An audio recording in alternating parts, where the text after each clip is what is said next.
subscribers yang berbahagia.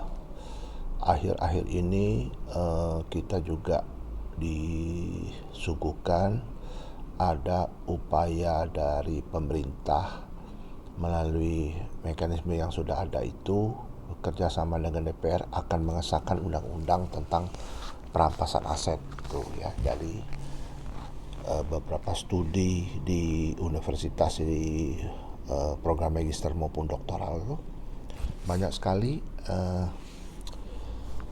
drafting ataupun juga konsep-konsep cara berpikir bagaimana supaya mengefektifkan satu tindakan hukum yang berlaku bagi para terpidana yang diduga atau bukan diduga lagi terpidana korupsi yang mengambil aset-aset ataupun uang-uang negara, kerugian negara itu dalam bentuk baik itu on hold and hood ya, benda-benda tidak bergerak ya, maupun juga hold and hood ya. Jadi di kejaksaan itu ada subdit yang menangani penelusuran aset-aset para koruptor itu, dicari ya di mana ada aliran dana yang disembunyikan maupun dicuci melalui saham-saham perusahaan maupun juga aset-aset yang dibeli memakai nama orang lain itu ditelusuri, itu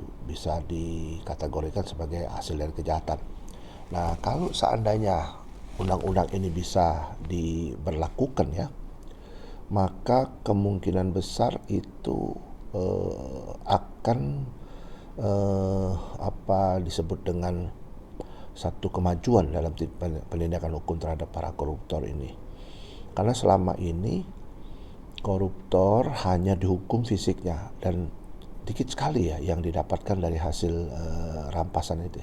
Kalau undang-undang ini diberlakukan ya, beberapa seminar ya juga saya ngikutin, termasuk saya pernah berdiskusi khusus dengan almarhum Jampidum ya, Bapak Dr.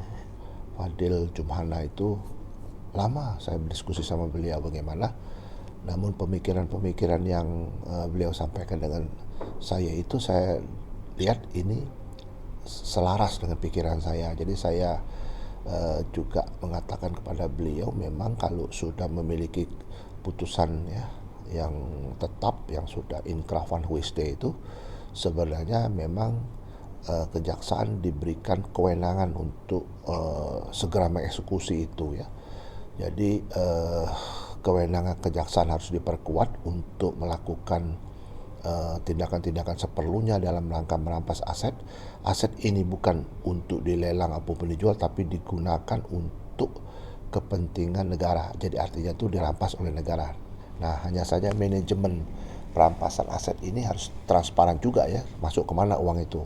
Yang jelas kalau uang kan jadi Kementerian Keuangan ya, harus juga ada laporannya secara transparan kepada publik, jangan sampai nanti tidak transparan ya.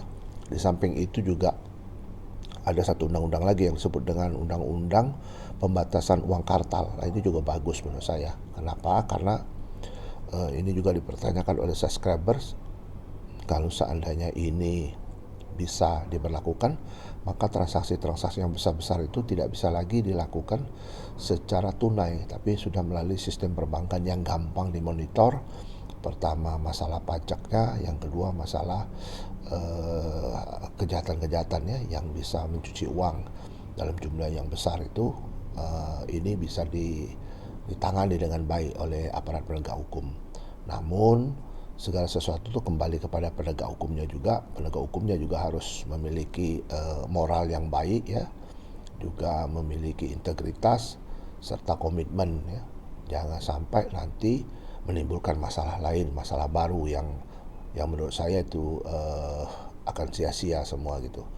Nah, mudah-mudahan apa yang ditanyakan ini, yang sudah saya jawab ini menambah wawasan ya, khususnya para subscribers yang bertanya, dan juga untuk yang lain ya. Ini saya berharap berguna informasi ini. Terima kasih, tetap semangat dan sukses.